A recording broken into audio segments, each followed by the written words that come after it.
ਸ੍ਰੀ ਵਾਹਿਗੁਰੂ ਸਾਹਿਬ ਜੀ। ਗੌੜੀ ਗੁਆਰੇਰੀ ਮਹਲਾ ਤੀਜਾ। ਸੋ ਕਿਉ ਵਿਸਰੈ ਜਿਸ ਕੇ ਜੀ ਪਰਾਨਾ, ਸੋ ਕਿਉ ਵਿਸਰੈ ਸਮਾਏ ਸਮਾਨਾ।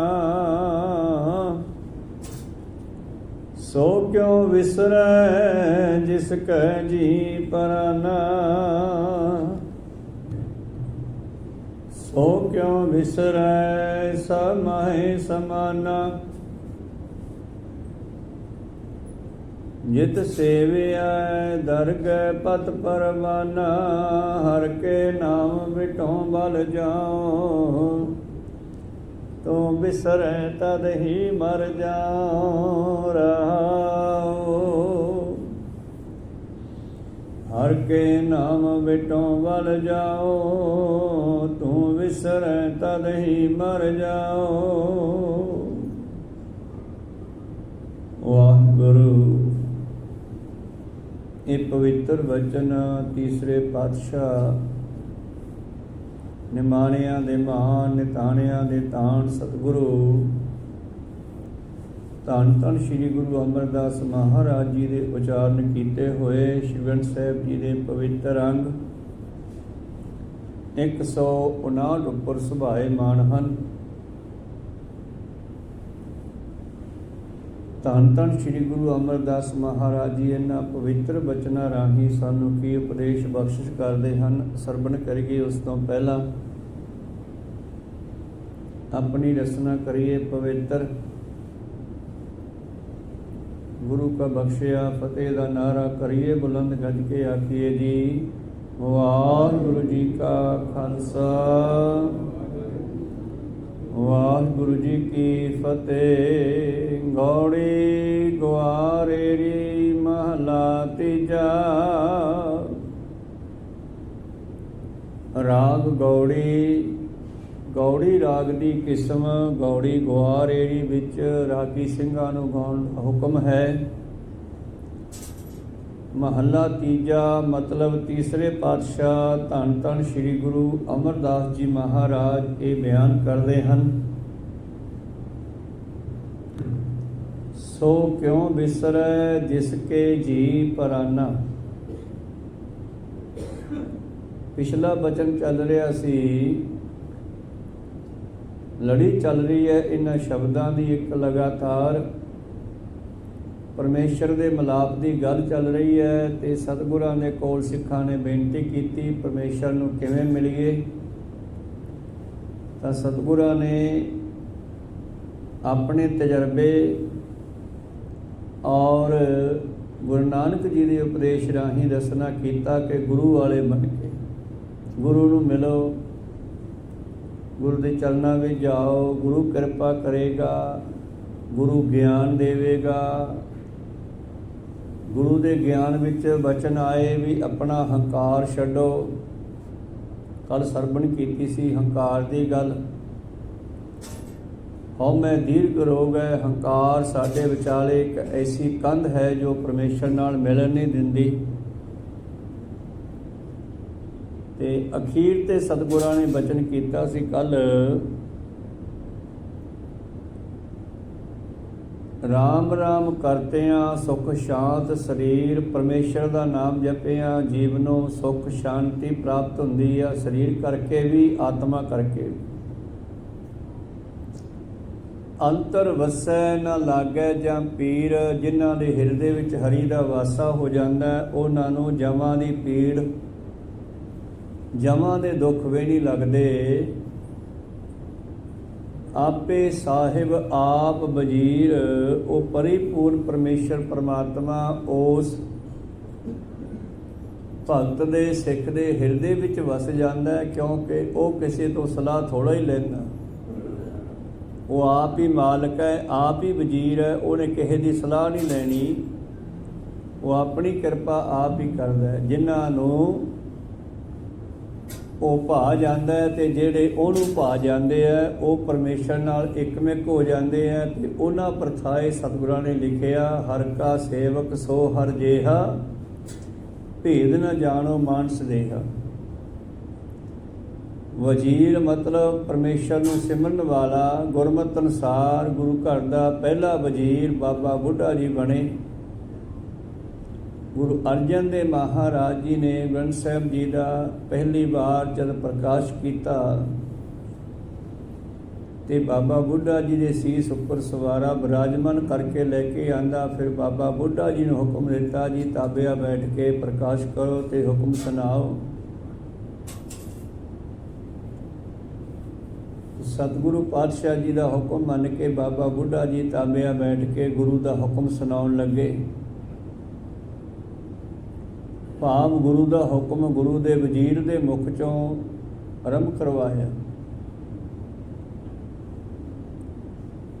ਤੋ ਵਜ਼ੀਰ ਹੁੰਦਾ ਜਿਹੜਾ ਬਾਦਸ਼ਾਹ ਨੂੰ ਸਲਾਹ ਦਿੰਦਾ ਹੈ, ਤੇ ਸਤਿਗੁਰੂ ਪਾਤਸ਼ਾਹ ਜੀ ਕਹਿੰਦੇ ਇੱਥੇ ਪਰਮੇਸ਼ਰ ਆਪ ਹੀ ਵਜ਼ੀਰ ਹੈ, ਆਪ ਹੀ ਸਲਾਹ ਕਰਦਾ ਹੈ ਤੇ ਆਪ ਹੀ ਕਹਿੰਦਾ। ਪ੍ਰਭ ਜੀ ਵਸੈ ਸਾਧ ਕੀ ਰਸਨਾ। ਜਦੋਂ ਪਰਮੇਸ਼ਰ ਆਪਣੇ ਨਾਮ ਜਪਣ ਵਾਲਿਆਂ ਦੀ ਰਸਨਾ ਤੇ ਵਸਦਾ ਹੈ, ਫਿਰ ਉਸ ਦੇ ਵਜ਼ੀਰ ਦੇ ਵਿੱਚੋਂ ਉਹ ਆਪ ਹੀ ਬੋਲਦਾ।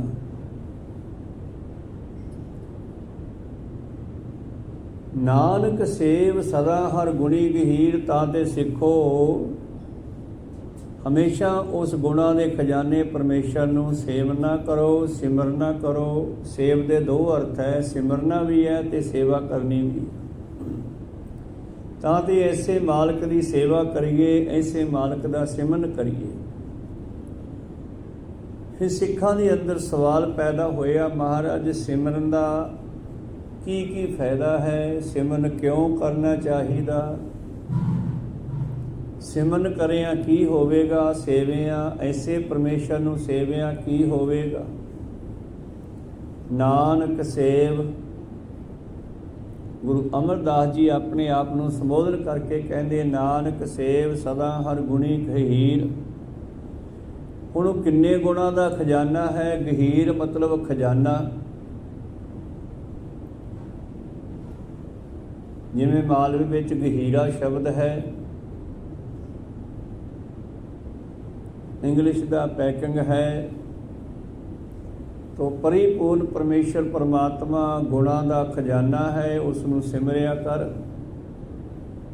ਸਿੱਖਾਂ ਨੇ ਬੇਨਤੀ ਕੀਤੀ, ਮਹਾਰਾਜ ਫਿਰ ਸਿੱਖ ਨੂੰ ਕੀ ਫਾਇਦਾ ਹੋਵੇਗਾ, ਇਹਦੇ ਬਾਰੇ ਵੀ ਦੱਸ ਦਿਓ। ਤਾਂ ਸਤਿਗੁਰਾਂ ਨੇ ਅੱਜ ਵਾਲਾ ਅਗਲਾ ਸ਼ਬਦ ਉਚਾਰਨ ਕੀਤਾ,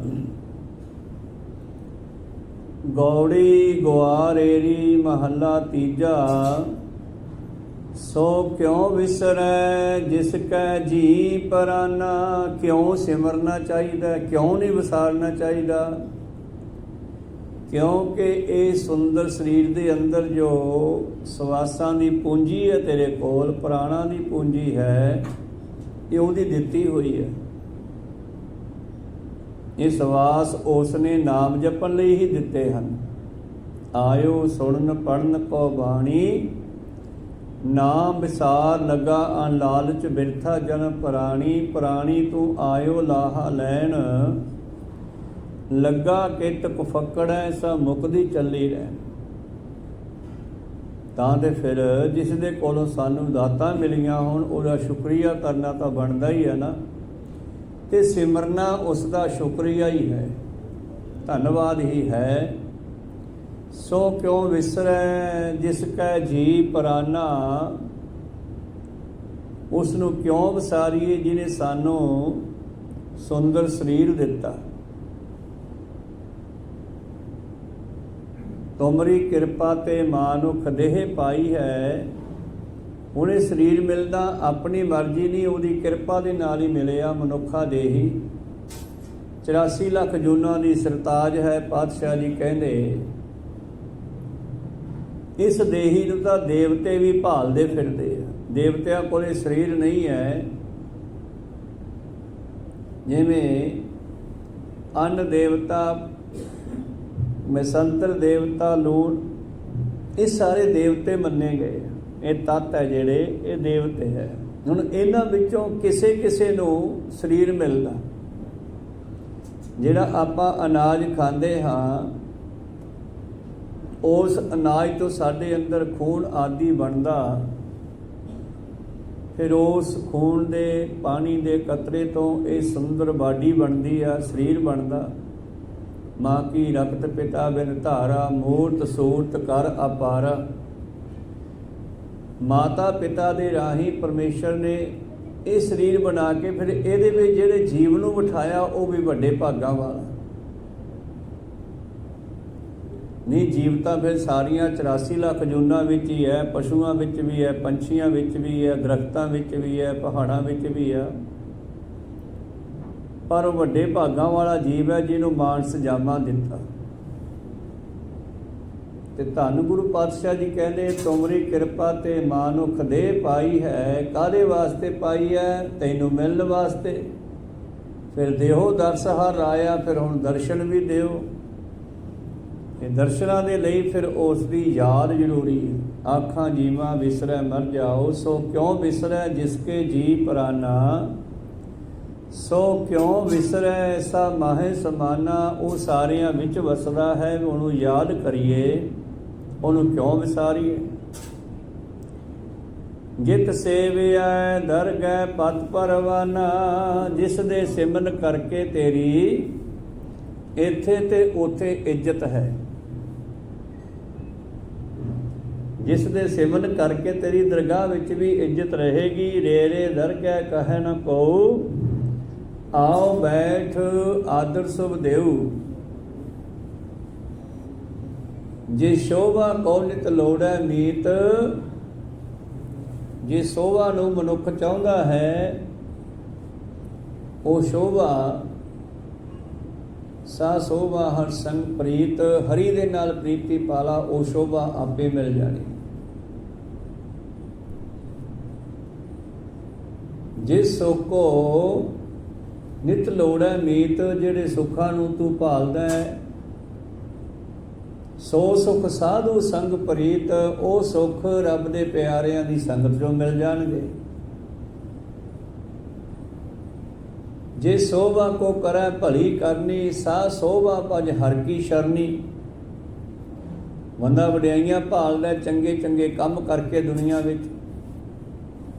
ਮੈਂ ਲੋਕ ਮੈਨੂੰ ਚੰਗਾ ਕਹਿਣ, ਜਿਵੇਂ ਮਲਕ ਭਾਗੋ। ਵੈਸੇ ਤਾਂ ਵਧੀਆ ਮੰਤਰੀ ਨਹੀਂ ਸੀਗਾ ਉਹ, ਇੱਕ ਪਠਾਨ ਰਾਜੇ ਦਾ ਮੰਤਰੀ ਸੀਗਾ, ਪਰ ਫਿਰ ਵੀ ਵਡਿਆਈ ਲੈਣ ਵਾਸਤੇ ਉਹ ਕਦੇ ਕਦੇ ਸਾਲ ਛਮਾਹੀ ਇੱਕ ਲੰਗਰ ਲਾਉਂਦਾ, ਜਿਸ ਨੂੰ ਉਹ ਬ੍ਰਹਮ ਭੋਜ ਕਹਿੰਦਾ ਹੈ। ਪਰ ਜਿਹੜਾ ਉਹ ਬ੍ਰਹਮ ਭੋਜ ਕਰਦਾ ਹੈ, ਉਹ ਬ੍ਰਹਮ ਭੋਜ 2 ਨੰਬਰ ਦੇ ਪੈਸੇ ਦਾ। ਜਨਤਾ ਨੂੰ ਲੁੱਟ ਮਾਰ ਕਰਕੇ, ਜਨਤਾ ਦੇ ਟੈਕਸ ਲਾ ਕੇ, ਜਨਤਾ ਵਿੱਚ ਮਹਿੰਗਾਈ ਵਧਾ ਕੇ ਜਿਹੜਾ ਪੈਸਾ ਉਹ ਇਕੱਠਾ ਕਰਦਾ ਹੈ, ਜਨਤਾ ਤੋਂ ਰਿਸ਼ਵਤਾਂ ਲੈ ਕੇ, ਉਸ ਕਾਲੇ ਧਨ ਨੂੰ ਚਿੱਟਾ ਕਰਨ ਵਾਸਤੇ ਸਾਲ ਛਮਾਹੀ ਇੱਕ ਅੱਧਾ ਲੰਗਰ ਲਾ ਦਿੰਦਾ ਵੀ ਦੁਨੀਆ ਕਹੇ ਬੱਲੇ ਬੱਲੇ ਵੀ ਬੜਾ ਚੰਗਾ ਹੈ ਮਲਕ ਭਾਗੋ। ਬਹੁਤ ਸਾਰੇ ਮੰਤਰੀ ਇੱਦਾਂ ਹੀ ਕਰਦੇ, ਜਨਤਾ ਨੂੰ ਭੁਲੇਖੇ 'ਚ ਪਾਉਣ ਵਾਸਤੇ। ਅਸੀਂ ਬਹੁਤ ਚੰਗੇ ਹਾਂ, ਵੋਟਾਂ ਲੈਣ ਵਾਲੇ ਬਹੁਤ ਚੰਗੇ ਬਣ ਜਾਂਦੇ ਆ, ਬੜੇ ਸੌਜਵਾਗ ਵਿਖਾਉਂਦੇ ਆ ਵੋਟਾਂ ਲੈ ਕੇ, ਤੂੰ ਕੌਣ ਤੇ ਮੈਂ ਕੌਣ। ਅੱਜ ਕੱਲ੍ਹ ਵੋਟਾਂ ਦਾ ਯੁੱਗ ਹੈ। ਤਾਂ ਮਲਕ ਭਾਗੋ ਦਾ ਜਿਹੜਾ ਕਾਰਜ ਸੀਗਾ ਉਹ ਪਾਤਸ਼ਾਹ ਨੇ ਪ੍ਰਵਾਨ ਨਹੀਂ ਕੀਤਾ। ਜੇ ਸ਼ੋਭਾ ਕੋ ਕਰੈ ਭਲੀ ਕਰਨੀ, ਸਾ ਸ਼ੋਭਾ ਭਜ ਹਰ ਕੀ ਸ਼ਰਨੀ। ਜਿਹੜੀ ਸ਼ੋਭਾ ਨੂੰ ਲੈਣ ਵਾਸਤੇ ਤੂੰ ਚੰਗੇ ਚੰਗੇ ਕੰਮ ਕਰਨਾ, ਇਹਦੇ ਨਾਲ ਨਾਲ ਪਰਮੇਸ਼ਰ ਦੀ ਸ਼ਰਨ ਵੀ ਲੈ। ਧਰਮ ਨੂੰ ਵੀ ਆਪਣੇ ਜੀਵਨ ਵਿੱਚ ਗ੍ਰਹਿਣ ਕਰ, ਤਾਂ ਹੀ ਤੂੰ ਪ੍ਰਵਾਨ ਹੋ ਸਕਦਾ। ਵਰਨਾ ਸਹਿਸ ਸਿਆਣਪਾ ਲੱਖ ਹੋਏ, ਤਾਂ ਇੱਕ ਨਾ ਚੱਲੇ ਨਾਲ, ਫਿਰ ਇੱਕ ਵੀ ਤੇਰੇ ਨਾਲ ਜਾਣ ਵਾਲੀ ਨਹੀਂ। ਤਾਂ ਤੇ ਸਤਿਗੁਰੂ ਅਮਰਦਾਸ ਮਹਾਰਾਜ ਜੀ ਕਹਿੰਦੇ, ਸਿੱਖੋ ਆਓ ਉਸ ਨੂੰ ਕਿਉਂ ਸਿਮਰਨਾ ਹੈ, ਤਾਂ ਕਿ ਸਾਡੀ ਦਰਗਾਹ ਵਿੱਚ ਇੱਜ਼ਤ ਰਹਿ ਜਾਵੇ। ਮਿੱਤ ਪੈਜੈ ਮਿੱਤ ਬਿਗਸੈ, ਜਿਸ ਮਿੱਤ ਕੀ ਪੈਜ ਭਾਵੇ। ਗੁਰੂ ਅਮਰਦਾਸ ਜੀ ਆਪਣੀ ਸਦ ਰੂਪੀ ਸ਼ਬਦ ਵਿੱਚ ਕਹਿੰਦੇ ਹਨ, ਜੇ ਤੁਸੀਂ ਚਾਹੁੰਦੇ ਹੋ ਮਿੱਤ ਪੈਜੈ, ਤੁਹਾਡਾ ਮਿੱਤਰ ਅਮਰਦਾਸ। ਅਸੀਂ ਗੁਰੂ ਕਹਿੰਦੇ ਆ, ਪਰ ਗੁਰੂ ਸਾਹਿਬ ਆਪਣੇ ਆਪ ਨੂੰ ਕਦੇ ਵੀ ਵੱਡੇ ਸ਼ਬਦਾਂ ਨਾਲ ਬਿਆਨ ਨਹੀਂ ਕਰਦੇ, ਬੜੇ ਨਿਮਰਤਾ ਵਾਲੇ ਸ਼ਬਦ ਵਰਤਦੇ ਆ। ਆਪਣੇ ਆਪ ਨੂੰ ਸਾਡਾ ਮਿੱਤਰ ਵੀ ਬਣਾਉਂਦੇ ਆ, ਤੇ ਵਾਕਿਆ ਮਿੱਤਰ ਬਣ ਕੇ ਸਾਡਾ ਉਧਾਰ ਕੀਤਾ। ਕੋ ਸਤਨਾਮ ਸੀ ਭਾਈ ਲਾਲੋ ਦੇ ਮਿੱਤਰ ਬਣੇ ਬਾਬਾ ਨਾਨਕ ਜੀ ਜਾ ਕੇ, ਭਾਈ ਪਾਰੋ ਵਰਗੇ, ਬਾਬਾ ਬੁੱਢਾ ਜੀ ਵਰਗੇ, ਇਹਨਾਂ ਸਾਰਿਆਂ ਨੇ ਗੁਰੂ ਨਾਲ ਮਿੱਤਰ ਵਾਂਗੂ ਪਿਆਰ ਕੀਤਾ। ਗੁਰੂ ਸਾਹਿਬ ਨੂੰ ਇਹਨਾਂ ਨੇ ਰੱਬ ਸਮਝਿਆ, ਪਰ ਗੁਰੂ ਨੇ ਇਹਨਾਂ ਦੇ ਨਾਲ ਪਿਆਰ ਕੀਤਾ। ਕੋ ਸਤਨਾਮ ਸੀ। ਇੱਥੇ ਮਿੱਤ ਸ਼ਬਦ ਤਾਈਓ ਵਰਤਿਆ, ਮਿੱਤਰ। ਸੰਗਤਾਂ ਨੂੰ ਕਹਿੰਦੇ ਆ, ਜੇ ਤੁਸੀਂ ਚਾਹੁੰਦੇ ਹੋ ਕਿ ਤੁਹਾਡਾ ਇਹ ਮਿੱਤਰ ਅਮਰਦਾਸ ਉੱਥੇ ਪ੍ਰਵਾਨ ਹੋ ਜੇ, ਮਿੱਤ ਪਹਿਚੇ, ਮਿੱਤ ਬਿਗਸੈ, ਤੇ ਦੂਸਰਾ ਮਿੱਤਰ ਪਰਮੇਸ਼ਰ। ਜੇ ਤੁਸੀਂ ਕਹਿੰਦੇ ਹੋ ਕਿ ਪਰਮੇਸ਼ਰ ਤੁਹਾਡੇ ਮਿੱਤਰ ਤੇ ਖੁਸ਼ ਹੋ ਜਾਵੇ, ਅਮਰਦਾਸ ਤੇ ਖੁਸ਼ ਹੋ ਜਾਵੇ, ਜਿਸ ਮਿੱਤ ਕੀ ਪੈਜ ਭਾਵੇ, ਜੇ ਤੁਸੀਂ ਚਾਹੁੰਦੇ ਹੋ ਕਿ ਸਾਡੇ ਮਿੱਤਰ ਦੀ ਉੱਥੇ ਇੱਜ਼ਤ ਰਹਿ ਜਾਵੇ, ਅਮਰਦਾਸ ਦੀ, ਮਤ ਮੈਂ ਪਿੱਛੇ ਕੋਈ ਰੋਗ ਸੀ ਸੋ ਮੈਂ ਮੂਲ ਨਾ ਭਾਵੈ, ਫਿਰ ਤੁਸੀਂ ਰੋਣਾ ਨਹੀਂ ਹੈਗਾ, ਮੇਰੇ ਪਿੱਛੋਂ ਸਿਮਰਨ ਕਰਿਓ, ਤਾਂ ਕਿ ਮੇਰਾ ਮਾਲਕ ਖੁਸ਼ ਹੋ ਜਾਵੇ ਵੀ ਅਮਰਦਾਸ ਇੰਨੀ ਜਨਤਾ ਨੂੰ ਸਿਮਰਨ ਤੇ ਲਾ ਕੇ ਆਇਆ। ਕੋ ਸਤਨਾਮ ਸ੍ਰੀ। ਸੋ ਇਸ ਕਰਕੇ ਪਾਤਸ਼ਾਹ ਕਹਿੰਦੇ ਸਿਮਰਨਾ ਕਿਉਂ ਹੈ? ਤਾਂ ਕਿ ਉਹਦੇ ਦਰ ਤੇ ਅਸੀਂ ਪ੍ਰਵਾਨ ਹੋ ਜਾਈਏ।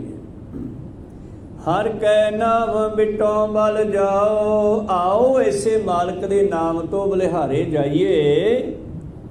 ਗੁਰੂ ਅਮਰਦਾਸ ਮਹਾਰਾਜ ਜੀ ਆਪਣੇ ਆਪ ਨੂੰ ਕਹਿੰਦੇ, ਤੂੰ ਵਿਸਰੈ ਤਦ ਹੀ ਮਰ ਜਾਓ, ਮਰ ਕਿਉਂ ਨਾ ਜਾਈਏ ਜੇ ਉਹ ਭੁੱਲ ਜਾਵੇ। ਕੋ ਸਤਨਾਮ ਸ੍ਰੀ। ਗੁਰੂ ਅੰਗਦ ਦੇ ਮਹਾਰਾਜ ਜੀ ਨੂੰ ਸਤਿਗੁਰੂ ਨਾਨਕ ਦੇ ਮਹਾਰਾਜ ਜੀ ਨੇ ਕਹਿ ਦਿੱਤਾ, ਜਾਓ ਲੈਣਾ ਜੀ, ਹੁਣ ਤੁਸੀਂ ਖਡੂਰ ਸਾਹਿਬ ਚਲੇ ਜਾਓ। ਉਹਨਾਂ ਨੇ ਬਚਪਨ ਵਿੱਚ ਇੱਕ ਵਾਅਦਾ ਕੀਤਾ ਆਪਣੇ ਮਨ ਨਾਲ ਵੀ ਗੁਰੂ ਜੋ ਕਹਦੇ ਉਹ ਸੱਤ ਹੈ, ਆਪਾਂ ਅੱਗੋਂ ਇਹ ਨਹੀਂ ਕਹਿਣਾ ਜੀ ਨਹੀਂ। ਤੇ ਉਹਨਾਂ ਨੇ 7 ਵਚਨ ਕਿਹਾ ਤੇ ਕਹਿੰਦੇ, ਮਹਾਰਾਜ ਫਿਰ ਮੈਂ ਖਡੂਰ ਸਾਹਿਬ ਚਲਿਆ ਜਾਣਾ, ਤੁਹਾਡਾ ਵਚਨ ਹੈ, ਆਖਰੀ ਸਮੇਂ ਤਾਂ ਆ ਜਾ।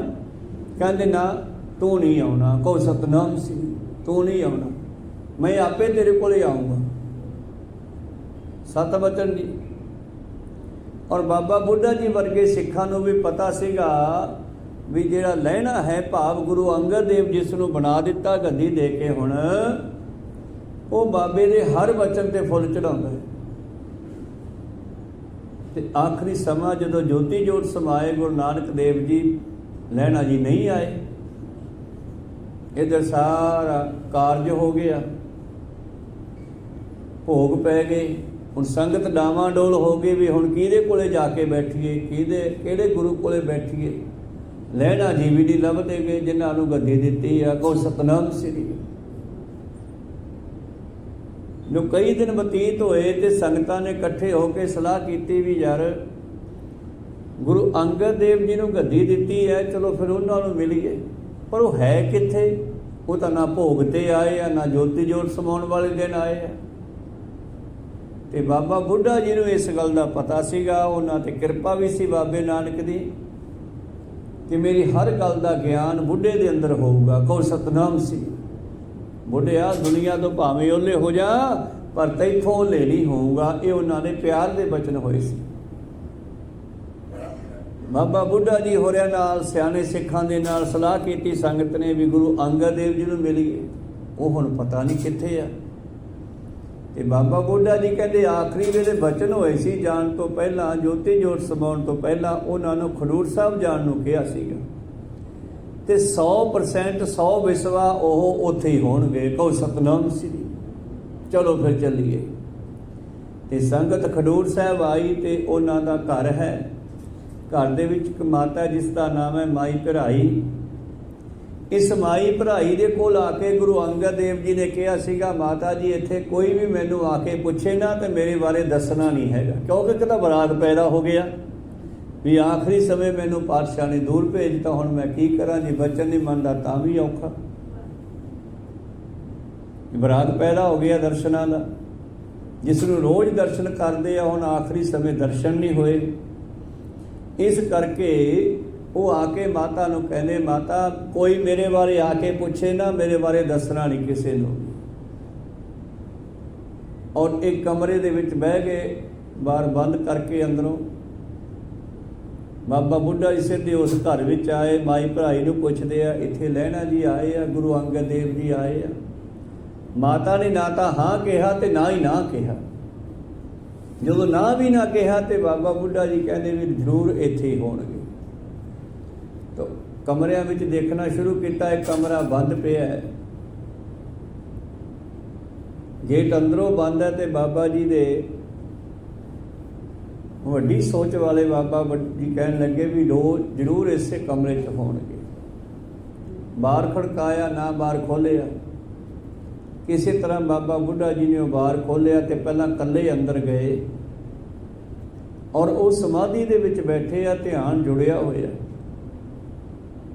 ਨੇਤਰ ਬੰਦ ਹੈ। ਤੇ ਬਾਬਾ ਬੁੱਢਾ ਜੀ ਉਹਨਾਂ ਦੇ ਕੋਲ ਜਾ ਕੇ ਬੈਠ ਗਏ। ਕੁਝ ਸਮਾਂ ਬੈਠੇ, ਫਿਰ ਉਹਨਾਂ ਦੇ ਚਰਨਾਂ ਨੂੰ ਹੱਥ ਲਾਇਆ। ਉਹਨਾਂ ਨੇ ਨੇਤਰ ਖੋਲ੍ਹੇ, ਔਰ ਬਾਬਾ ਜੀ ਕਹਿੰਦੇ, ਮਹਾਰਾਜ ਤੁਹਾਡੀ ਡਿਊਟੀ ਲਾਈ ਆ, ਗੁਰੂ ਨਾਨਕ ਪਾਤਸ਼ਾਹ ਜੀ ਨੇ ਸਿੱਖੀ ਦੇ ਪ੍ਰਚਾਰ ਕਰਨ ਦੀ, ਤੁਸੀਂ ਇੱਥੇ ਆ ਕੇ ਬੈਠ ਗਏ। ਬਾਹਰ ਚੱਲੋ, ਸੰਗਤਾਂ ਤੁਹਾਨੂੰ ਲੱਭਦੀਆਂ ਫਿਰਦੀਆਂ। ਕਹਿੰਦੇ ਗੁਰੂ ਅੰਗਦ ਦੇਵ ਜੀ ਬਰਾਕ ਕਰਨ ਲੱਗੇ, ਬਾਬਾ ਜੀ ਮੈਂ ਕਿੱਥੇ ਜਾਵਾਂ, ਮੇਰਾ ਮਾਲਕ ਜਿਸ ਦੇ ਮੈਂ ਰੋਜ਼ ਦਰਸ਼ਨ ਕਰਦਾ ਸੀਗਾ, ਹੁਣ ਮੈਂ ਉਹਦੇ ਦਰਸ਼ਨ ਕਿਵੇਂ ਕਰਾਂ। ਭਾਵੇਂ ਕਿ ਸਾਰਾ ਗਿਆਨ ਅੰਦਰ ਹੈ, ਪਰ ਸਾਖਿਆ ਦਰਸ਼ਨਾਂ ਦਾ ਵੀ ਆਨੰਦ ਹੈ। ਕਹੋ ਸਤਨਾਮ ਸ੍ਰੀ। ਕਹਿੰਦੇ ਨਹੀਂ ਮਹਾਰਾਜ ਐਸਾ ਨਾ ਕਰੋ, ਤੁਸੀਂ ਤੁਹਾਡੀ ਡਿਊਟੀ ਲਾਈ ਹੈ, ਉਹ ਹੁਕਮ ਮੰਨੋ। ਤੁਸੀਂ ਹੁਕਮ ਮੰਨਿਆ ਉਹਨਾਂ ਦਾ, ਹਰੇਕ ਇਹ ਵੀ ਮੰਨੋ, ਸਿੱਖੀ ਦਾ ਪ੍ਰਚਾਰ ਕਰਨਾ ਹੈ, ਬਾਹਰ ਆਓ। ਤਾਂ ਫਿਰ ਬੜੇ ਪਿਆਰ ਦੇ ਨਾਲ ਸੰਗਤਾਂ ਨੇ ਬੇਨਤੀ ਕਰਕੇ ਉਹਨਾਂ ਨੂੰ ਕਮਰੇ 'ਚੋਂ ਬਾਹਰ ਲਿਆਂਦਾ। ਬਾਹਰ ਪਲੰਘਾ ਡਾਹਿਆ ਗਿਆ, ਉਹਦੇ ਉੱਪਰ ਬੈਠ ਗਏ। ਸਿੱਖ ਸੰਗਤਾਂ ਮੂਹਰੇ ਦਰੀਆਂ ਵਿਛਾ ਕੇ ਬੈਠ ਗਈਆਂ। ਫਿਰ ਸੰਗਤ ਬਾਬਾ ਬੁੱਢਾ ਕਹਿੰਦੇ ਕੋਈ ਬਚਨ ਸੁਣਾਓ। ਤੇ ਫਿਰ ਬਾਬਾ ਬੁੱਢਾ ਜੀ ਦੇ ਬੇਨਤੀ ਕਰਨ ਤੇ ਗੁਰੂ ਅੰਗਦ ਦੇਵ ਜੀ ਨੇ ਪਹਿਲਾ ਬਚਨ ਉਚਾਰਿਆ, ਕਿਸ ਹੀ ਕੋਈ ਕੋਏ ਮਾਂਜਨ ਮਾਣੀ, ਇੱਕ ਤੂੰ ਮਹਲਾ ਦੂਜਾ। ਕਿਸੇ ਦਾ ਕੋਈ ਹੈ, ਕਿਸੇ ਦਾ ਕੋਈ ਹੈ, ਮੇਰਾ ਤਾਂ ਇੱਕ ਤੂੰ ਹੀ ਸੀ, ਤੂੰ ਹੀ ਹੈ। ਕਿਉਂ ਨਾ ਮਰੀਜੈ ਰੋਵੇ, ਜਾਂ ਲਗ ਚੇਤਨ ਆਵਹੀ। ਜੇ ਤੂੰ ਮੈਨੂੰ ਵਿਸਰ ਜਾਵੇਂ, ਮੈਂ ਤੈਨੂੰ ਭੁਲਾ ਦੇਵਾਂ, ਮੈਂ ਮਰ ਕਿਉਂ ਨਾ ਜਾਵਾਂ। ਕੋ ਸਤਨਾਮ ਸੀ। ਤਾਂ ਪ੍ਰੀਤਮ ਜੀ ਵੀ ਇਹੀ ਗੱਲ ਕਹਿ ਰਹੇ ਹੈ, ਹਰ ਕੇ ਨਾਮ ਵਿਟੋਂ ਬਲ ਜਾਓ, ਤੂੰ ਵਿਸਰੈ ਤਦ ਹੀ ਮਰ ਜਾਓ। ਆਖਾਂ ਜੀਵਾ ਵਿਸਰੈ ਮਰ ਜਾਓ। ਬਾਬਾ ਨਾਨਕ ਜੀ, ਮੈਂ ਮਰ ਕਿਉਂ ਨਾ ਜਾਵਾਂ ਜੇ ਤੈਨੂੰ ਭੁਲਾ ਦੇਵਾਂ। ਰਹਾਓ ਤਿਨ ਤੂੰ ਵਿਸਰੈ, ਜੇ ਤੁਧ ਆਪ ਭੁਲਾਏ। ਕਹਿੰਦੇ ਮਹਾਰਾਜ ਇਹ ਵੀ ਤੇਰੀ ਕਿਰਪਾ ਦੇ ਨਾਲ ਹੀ ਤੈਨੂੰ ਯਾਦ ਕੀਤਾ ਜਾ ਸਕਦਾ ਹੈ। ਕਹੋ ਸਤਨਾਮ ਸ੍ਰੀ। ਇਹ ਤੂੰ ਹੀ ਯਾਦ ਕਰਾਵੇਂ ਤੇ ਤੈਨੂੰ ਯਾਦ ਕੀਤਾ ਜਾ ਸਕਦਾ, ਵਰਨਾ ਬਹੁਤ ਮੁਸ਼ਕਲ ਹੈ। ਜਿਨ੍ਹਾਂ ਨੂੰ ਤੂੰ ਭੁਲਾ ਦੇਵੇਂ ਉਹ ਭੁੱਲ ਜਾਂਦੇ ਆ। ਪ੍ਰੀਤਮ ਦਾ ਇੱਕ ਹੋਰ ਬਚਨ ਹੈ,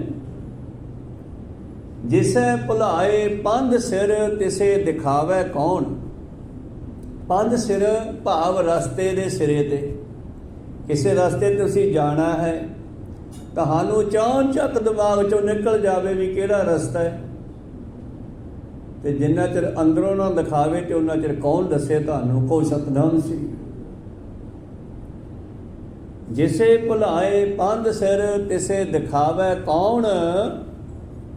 ਤੇ ਜਿਸੇ ਦਿਖਾਵੇ ਆਪ ਪ੍ਰਭ, ਤਿਸੇ ਭੁਲਾਵੇ ਕੌਣ। ਕੋ ਸਤਨਾਮ ਸੀ। ਕਈ ਵਾਰੀ ਆਪਾਂ ਕਹਿੰਦੇ ਆ ਨਾ, ਯਾਰ ਯਾਦ ਨਹੀਂ ਆ ਰਿਹਾ, ਦਿਮਾਗ ਚੱਲ ਰਿਹਾ ਹੈ, ਸਮਝ ਨਹੀਂ ਆ ਰਿਹਾ ਮੈਂ ਕੀ ਨਾਂ ਸੀ ਉਹਦਾ, ਬੰਦੇ ਦਾ ਯਾਦ ਨਹੀਂ ਆ ਰਿਹਾ, ਮੱਥਾ ਖੁਰਕੀ ਜਾਂਦੇ ਆ ਖੜੇ। ਕਹੋ ਸਤਨਾਮ। ਭਾਵ ਐਨ ਮੌਕੇ 'ਤੇ ਗੱਲ ਕਰਦੇ ਕਰਦੇ ਕੋਈ ਗੱਲ ਭੁੱਲ ਜਾਈਏ। ਇਸੇ ਤਰ੍ਹਾਂ ਹੀ ਇਹ ਵੀ ਉਹਦੀ ਕਿਰਪਾ ਤੋਂ ਬਗੈਰ ਨਹੀਂ ਹੋ ਸਕਦਾ। ਕਹੋ ਸਤਨਾਮ ਸ੍ਰੀ। ਜੋ ਕਿਰਪਾ ਕਰਦਾ ਤੇ ਅੰਦਰੋਂ ਸ਼ਬਦ ਦੇ ਰਿਹਾ ਤੇ ਵਿਚਾਰ ਚੱਲ ਰਹੀ ਹੈ, ਨਾ ਅੰਦਰੋਂ ਸ਼ਬਦ ਆਵੇ ਤੇ ਫਿਰ ਆਪਣੀ ਕੀ ਤਾਕਤ ਹੈ ਵੀ ਆਪਾਂ ਸੁਣਾ ਦਈਏ। ਕਹੋ ਸਤਿਨਾਮ ਸ੍ਰੀ। ਜਿਸੇ ਭੁਲਾਏ ਪੰਜ ਸਿਰਜਣ, ਐਨ ਮੌਕੇ ਤੇ ਜੇ ਭੁਲਾ ਦੇਵੇ ਤਾਂ ਫਿਰ ਕੌਣ ਯਾਦ ਕਰਾ ਸਕਦਾ ਹੈ। ਕਿਸੇ ਦਿਖਾਵੇ ਕੌਣ, ਉਹਨੂੰ ਰਸਤਾ ਕੌਣ ਦਿਖਾਵੇ ਜਿਹਨੂੰ ਐਨ ਮੌਕੇ ਤੇ ਭੁਲਾ ਦੇਵੇ। ਜਿਸੇ ਦਿਖਾਵੇ ਆਪ ਪ੍ਰਭ, ਤੇ ਜਿਹਨੂੰ ਉਹ ਰਸਤਾ ਦਿਖਾਵੇ ਉਹਨੂੰ ਭੁਲਾਉਣ ਵਾਲਾ ਕੋਈ ਨਹੀਂ। ਕਹੋ ਸਤਿਨਾਮ ਸ੍ਰੀ।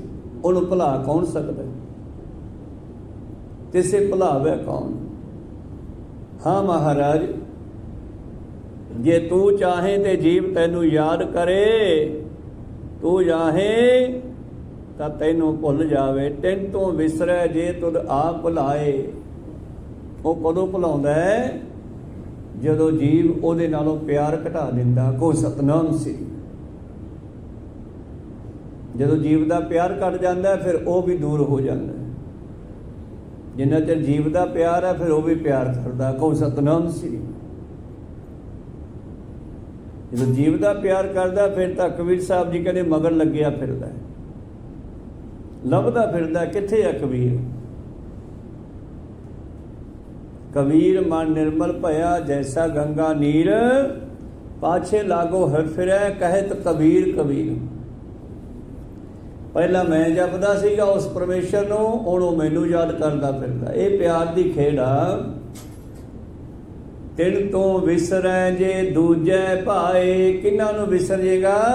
ਜਿਹੜੇ ਤੈਨੂੰ ਛੱਡ ਕੇ ਦੂਜੇ ਥਾਂ ਪ੍ਰੇਮ ਕਰਨਗੇ, ਪਿਆਰ ਕਰਨਗੇ। ਕਹੋ ਸਤਿਨਾਮ ਸ੍ਰੀ। ਫਿਰ ਕਹਿੰਦਾ ਚੰਗਾ ਭਾਈ,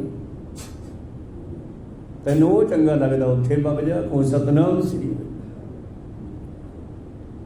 ਤਾਂ ਉਹਨਾਂ ਨੂੰ ਵਿਸਰ ਜਾਂਦਾ ਹੈ ਜਿਹੜੇ ਉਸ ਦੇ ਚਰਨਾਂ ਨੂੰ ਛੱਡ ਕੇ ਕਿਤੇ ਹੋਰ ਭਟਕ ਜਾਂਦੇ ਆ। ਕਿਉਂਕਿ ਪਰਮੇਸ਼ਰ ਨੇ ਮਨੁੱਖ ਨੂੰ ਖੁਦ ਮੁਖਤਿਆਰੀ ਦਿੱਤੀ ਹੋਈ ਹੈ। ਇਸ ਧਰਤੀ ਮੈਂ ਤੇਰੀ ਸਿਕਦਾਰੀ, ਅਵਰ ਜੋਨ ਤੇਰੀ ਪਨਿਹਾਰੀ। ਸਿਕਦਾਰ ਹੁੰਦਾ ਹੈਗਾ ਛੋਟਾ ਰਾਜਾ, ਜਿਵੇਂ ਪਿੰਡਾਂ ਵਿੱਚ ਚੌਧਰੀ ਹੁੰਦੇ ਆ, ਨੰਬਰਦਾਰ ਹੁੰਦੇ ਆ, ਮੋਹਤਵਾਰ ਹੁੰਦੇ ਆ। ਇਸੇ ਤਰ੍ਹਾਂ ਮਨੁੱਖ ਨੂੰ 84 ਲੱਖ ਜੂਨ ਦਾ ਰਾਜਾ ਬਣਾ ਕੇ ਭੇਜਿਆ, ਕਹਿ ਦਿਓ। ਇਸ ਧਰਤੀ ਮੈਂ ਤੇਰੀ ਸਿਕਦਾਰੀ, ਅਵਰ ਜੋਨ ਤੇਰੀ ਪਨਿਹਾਰੀ। ਅਬ ਤੂੰ ਸੀਜ ਭਾਵੇਂ ਨਹੀਂ ਸੀਜੈ, ਕਾਰ ਸਵਰੇ ਮਨ ਪ੍ਰਭ ਧਿਆਈ ਜੈ।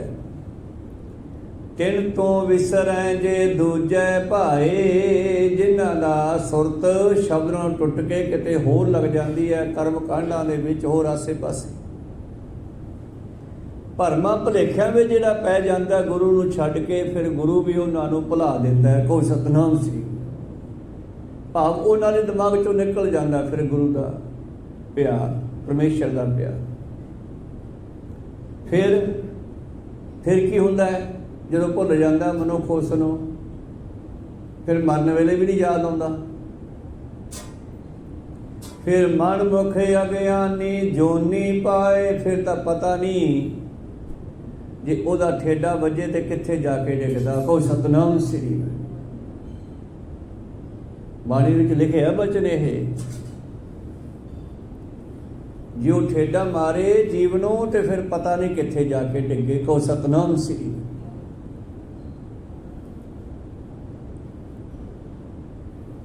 ਮਨਮੁਖ ਅਗਿਆਨੀ ਜੋਨੀ ਪਾਏ।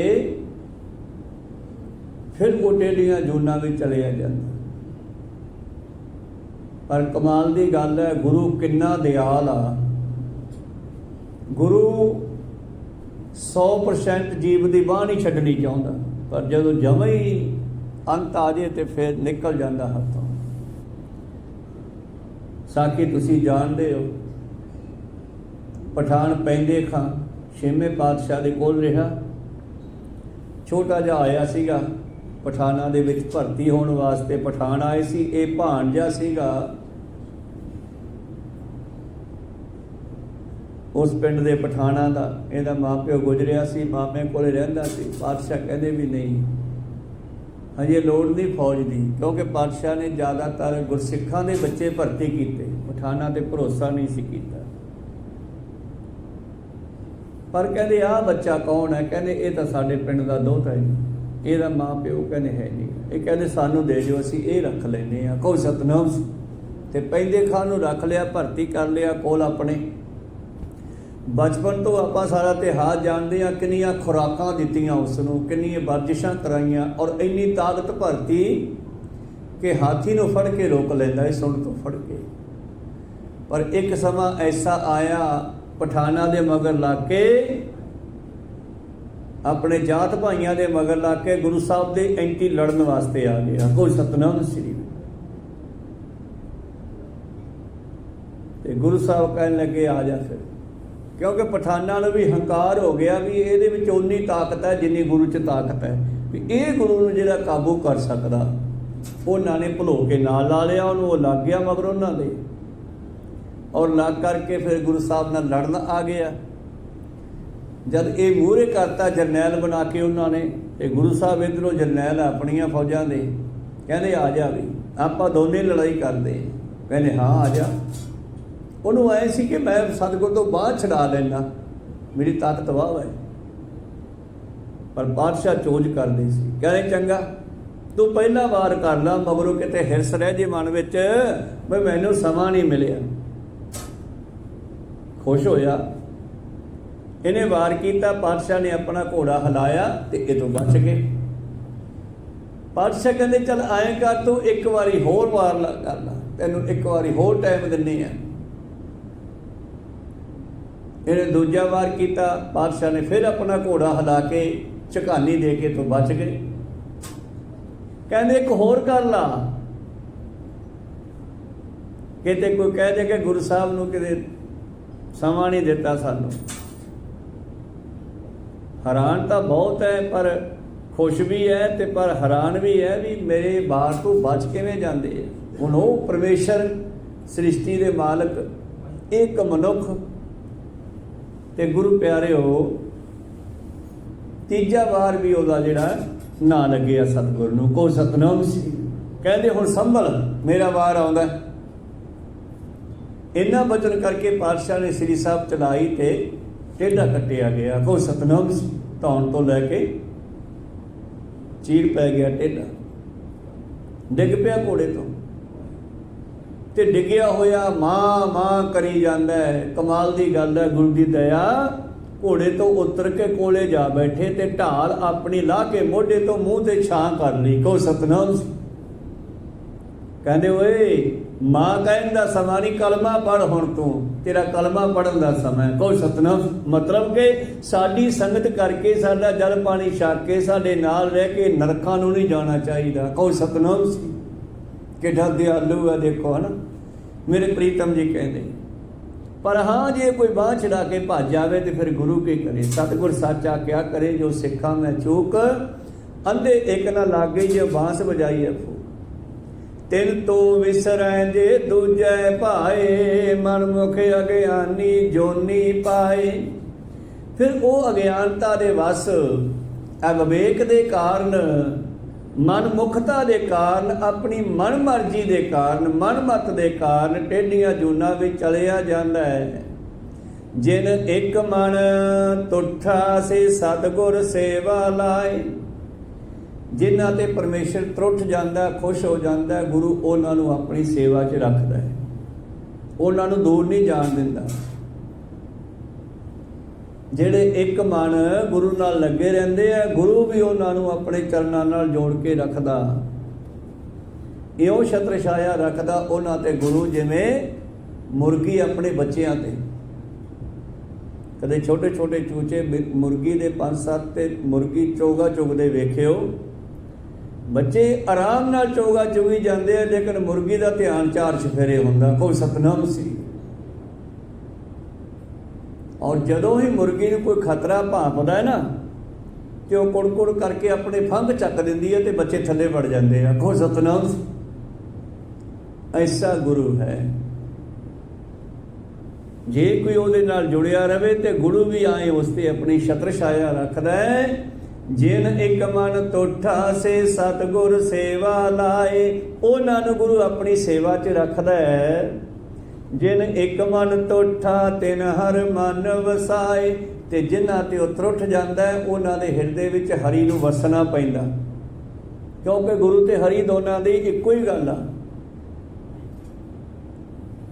गुरु नूं हरि कहंदा है, परमेश्वर कहंदा है जा जिहड़े तैनों मन्नणगे वो मेरे होए। कहो सतनाम श्री। गुरु गोबिंद सिंह जी कहंदे हैं ना, बड़े मतलब जोर नाल, सुखी वसै मोरो परवारा, सेवक सिख सभै करतारा। क्योंकि तुसीं वादा कीता सीगा, जिस वेले अकाल पुरख दे कोलों पातशाह जी आए मातलोक विच, ठाठ भयो मैं जोर कर बचन कहा सिर न्याय, पंथ चले तब जगत में जब तुम करो सहाय। मैथों कले तो कुछ नहीं होना, ये तेरी कृपा तो बगैर। ये निमरता की निशानी है। वो भी अगों कहते मैं अपना सतोहे नवाजा, पंथ परचुर कर बेको साजा। जाए जहाँ ते धर्म बिथारो, दुष्ट दोखिन पकड़ पछारो। जा दुष्ट दमन जिहड़े तैनों मन्नणगे वो मेरे होए, उन्हां दी मैं संभाल करूँगा। कोई सतनाम श्री। ते बड़े दावे नाल कहंदे भी आ गुरु साहब जी, मित्र प्यारे नूं हाल मुरीदां दा कहना आपदा विचों कढ ही लिया। आपदा नहीं दस रहे, आप खूह ते पए आ, थले नहीं कुछ विछिया, उत्ते नहीं कुछ लिया। कोई सतनाम। हत्थ विच लंगी एक सिर्फ तरवान है, श्री साहब है, पर साडा हाल उहनूं दसदे आ। मां नूं अपने बच्चों का फिक्र है। कोई सतनाम। प्यो नूं बच्चों का फिक्र है, जिवें गुरु साहब साडा फिक्र करते हैं। पंथ वसे मैं उजड़ा मन चाओ कनेरा, मित्र प्यारे नूं हाल मुरीदां दा कहना।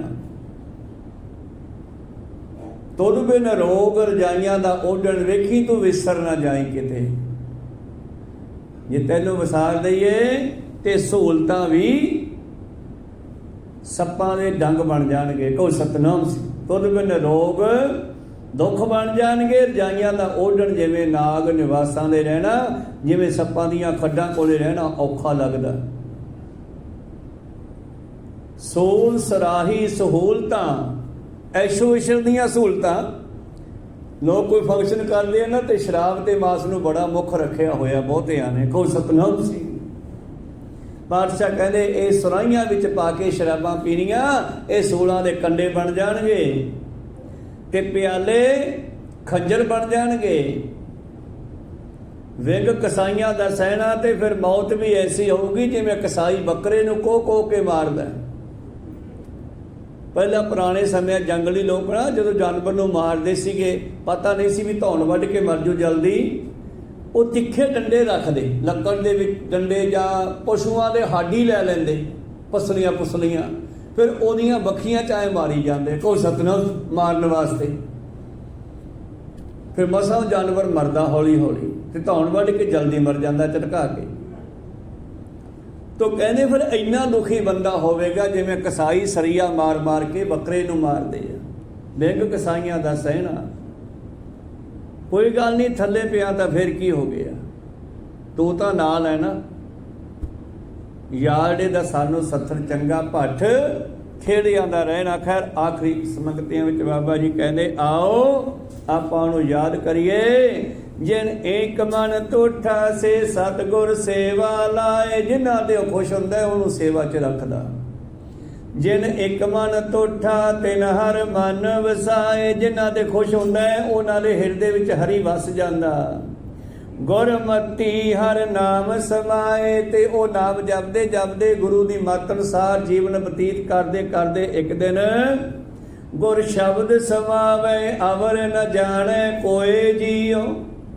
ਉਹਦੇ ਵਿੱਚ ਸਮਾ ਜਾਂਦੇ ਆ। ਸਰੀਰ ਛੱਡਣ ਤੋਂ ਬਾਅਦ ਅਵਰੋ ਨਾ ਜਾਣੈ ਸ਼ਬਦ ਗੁਰ ਕਿਆ ਏਕ ਨਾਮ ਧਿਆਵੇ। ਜਿਵੇਂ ਉਦਾਹਰਨ ਹੈ ਪ੍ਰਸਾਦ ਨਾਨਕ ਗੁਰੂ ਅੰਗਨ ਪਰਮ ਪਦ ਵੀ ਪਾਵੇ। ਜਿਨ ਇੱਕ ਮਨ ਤੋਠਾ ਤਿਨ ਹਰ ਮਨ ਵਸਾਏ। ਗੁਰਮਤੀ ਹਰ ਨਾਮ ਸਮਾਏ।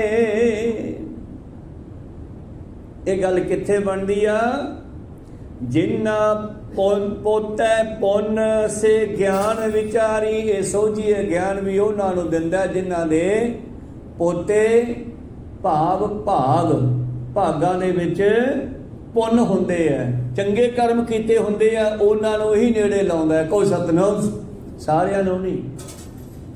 वड्डे भागां दी ये निशानी है। पोता पोतरा भी हुंदा है, दादे दा पोतरा, पुत्र दा पुत्र। पोता पोटली भी हुंदी है, पोता समुद्री बेड़े नूं भी कहंदे आ, पोत समुद्री बेड़े नूं कहंदे आ। मतलब पोते तो भाव खजाना है, प्यो दा दादे दा खजाना पुत्र तो अगे पोतरे नूं मिलदा, इहनूं खजाने दा मालक कहंदे आ। तो इत्थे जिन्हां दे पोते भाव जिन्हां दे भागां दे विच चंगे कर्म हुंदे आ, उहनां नूं इह ज्ञान दिंदा कि गुरु दे चरनां तो बगैर किते सहारा नहीं है होर। को सतनाम बिन तुद होर जे मंगना, सिर दुखां के दुख दे, नाम संतोखिया उतरै मन की भुख। जिन्ना पोतै पुन से ज्ञान विचारी, जिन्ना पोतै पुन तिन हउमै मारी। जिन्हां दे भागां दे खजाने विच चंगे कर्म हुंदे आ, उहनां दा हंकार भी खत्म हो जांदा। को सतनाम। कल आपां हंकार दी गल कीती सी ना, ते हंकार तो अगला फिर बचन पैदा होया भी ਉਹਨੂੰ ਸਿਮਰੀਏ ਤਾਂ ਹੰਕਾਰ ਖਤਮ ਹੁੰਦਾ। ਸਿਮਰੀਏ ਕਿਵੇਂ? ਫਿਰ ਅੱਜ ਸਿਮਰਨ ਦੀ ਗੱਲ ਦੱਸੀ ਪਾਤਸ਼ਾਹ ਨੇ ਆਪਾਂ ਨੂੰ। ਜਿਨ੍ਹਾਂ ਪੋਤੈ ਪੁੰਨ ਤਿਨ ਹਉਮੈ ਮਾਰੀ, ਤੇ ਜਿਨ੍ਹਾਂ ਨੇ ਹਉਮੈ ਮਾਰ ਲਈ, ਨਾਨਕ ਜੋ ਨਾਮ ਰਤੇ ਤਿਨ ਕੋ ਬਲਿਹਾਰੀ। ਬਾਬਾ ਜੀ ਕਹਿੰਦੇ ਮੈਂ ਵੀ ਉਹਨਾਂ ਤੋਂ ਬਲਿਹਾਰੇ ਜਾਣਾ, ਜਿਹੜੇ ਉਹਦੇ ਰੰਗ ਵਿੱਚ ਰੰਗੇ ਹੋਏ ਨਾ, ਸੇ ਪਿਆਰਿਆਂ ਮੇਲ ਜਿਨ੍ਹਾਂ ਮਿਲਿਆ ਤੇਰਾ ਨਾਮ ਚਿੱਤੇ ਆਵੇ। ਮੈਂ ਵੀ ਉਹਨਾਂ ਤੋਂ ਬਲਿਹਾਰੇ ਜਾਣਾ। ਅੱਗੇ ਫਿਰ ਸਿੱਖਾਂ ਨੂੰ ਸਮਝ ਆਈ ਵੀ ਸਿਮਰਨਾ ਚਾਹੀਦਾ। ਯਾਰ ਗੱਲ ਸਹੀ ਆ ਬਾਬੇ ਦੀ, ਵੀ ਸਿਮਰਨਾ ਚਾਹੀਦਾ। ਫਿਰ ਅੱਗੇ ਸਵਾਲ ਪੈਦਾ ਹੋਇਆ ਵੀ ਉਹ ਤਾਂ ਅਕਥ ਹੈ, ਉਹਨੂੰ ਕਿਵੇਂ ਕਹੀਏ? ਮਹਾਰਾਜ ਉਹਨੂੰ ਕਿਵੇਂ ਸਿਮਰੀਏ ਐਂ ਵੀ ਦੱਸੋ ਨਾ। ਹੁਣ ਅੱਗੇ ਅਣਜਾਣ ਆ ਅਸੀਂ, ਵਾਕਿਆ ਹੀ ਸਤਿਗੁਰ ਦੇ ਸਵਾਲ ਜਵਾਬ ਹੈ ਸਿੱਖਾਂ ਦੇ ਨਾਲ। ਕੋ ਸਤਨਾਮ। ਗੌੜੀ ਗੁਆਰੇਰੀ ਮਹੱਲਾ ਤੀਜਾ। ਹੁਣ ਇੱਕ ਤਾਂ ਸਾਹਮਣੇ ਸ਼ਕਲ ਆ ਜੇ ਤੇ ਉਹਨੂੰ ਯਾਦ ਕਰਨਾ ਸੌਖਾ ਹੈ, ਦਿਮਾਗ ਵਿੱਚ ਸ਼ਕਲ ਆਈ ਜਾਂਦੀ ਹੈ, ਪਰ ਉਹਦੀ ਸ਼ਕਲ ਵੀ ਕੋਈ ਨਹੀਂ ਹੈਗੀ। ਉਹ ਅਕਥ ਹੈ, ਉਹਨੂੰ ਕਿਵੇਂ ਕਥੀਏ? ਤੂੰ ਅਕਥ ਕਿਉਂ ਕਥਿਆ ਜਾਏ? ਮਹਾਰਾਜ ਉਸ ਅਕਥ ਨੂੰ ਕਿਵੇਂ ਕਥੀਏ, ਇਹਦੇ ਬਾਰੇ ਵੀ ਗਿਆਨ ਦੇ ਦਿਓ ਸਤਿਗੁਰੂ। ਫਿਰ ਅਗਲਾ ਸ਼ਬਦ ਕਹਿੰਦੇ ਆ, ਗੌੜੀ ਗੁਆਰੇਰੀ ਮਹੱਲਾ ਤੀਜਾ, ਤੂੰ ਅਕਥ ਕਿਉਂ ਕਥਿਆ ਜਾਏ? ਤੇ ਗੁਰੂ ਦਾ ਜਵਾਬ ਹੈ, ਗੁਰ ਸ਼ਬਦ ਮਾਰਨ ਮਨ ਮਾਹੇ ਸਮਾਏ। ਮਨ ਨੂੰ ਮਾਰ ਕੇ ਕਥਿਆ ਜਾਊਗਾ। ਤੇ ਮਾਰੀਏ ਕਿਵੇਂ? ਜਿਵੇਂ ਉਹ ਧਾਤਾਂ ਮਾਰਦੇ ਐ, ਤੂੰ ਇਹਨੂੰ ਸ਼ਬਦ ਵਿੱਚ ਖਰਲ ਕਰ। ਸ਼ਬਦ ਦੇ ਦਵਾਈਆਂ ਪਾ ਕੇ ਤੇ ਹਿਰਦੇ ਨੂੰ ਕੁੰਡਾ ਬਣਾ ਕੇ ਇਹਦੇ ਵਿੱਚ ਰਗੜੇ ਨੂੰ ਪਹਿਲਾਂ। ਕਹੋ ਸਤਨਾਮ। ਫਿਰ ਇਹ ਮਾਰਿਆ ਜਾਊਗਾ, ਫਿਰ ਜਪਿਆ ਜਾਊਗਾ। ਵਾਖਿਆ ਮਨ ਮਾਰੇ ਬਿਨਾਂ ਭਗਤੀ ਨਹੀਂ ਹੋ ਸਕਦੀ। ਕਹੋ ਸਤਨਾਮ। ਇਹ ਸ਼ਬਦ ਆਪਾਂ ਕੱਲ ਨੂੰ ਵਿਚਾਰਾਂਗੇ। ਹੁਣੇ ਤਾਂ ਇੱਥੇ ਰੋਕਦੇ ਆ। ਬਹੁਤ ਬਹੁਤ ਧੰਨਵਾਦ ਜਿਨ੍ਹਾਂ ਨੇ ਹਾਜ਼ਰੀਆਂ ਲਵਾਈਆਂ। ਸਮਾਪਤੀ ਕਰੀਏ ਜੀ। ਬੁਲਾਓ ਫਤਿਹ ਪਾਓ ਫਤਿਹ। ਵਾਹਿਗੁਰੂ।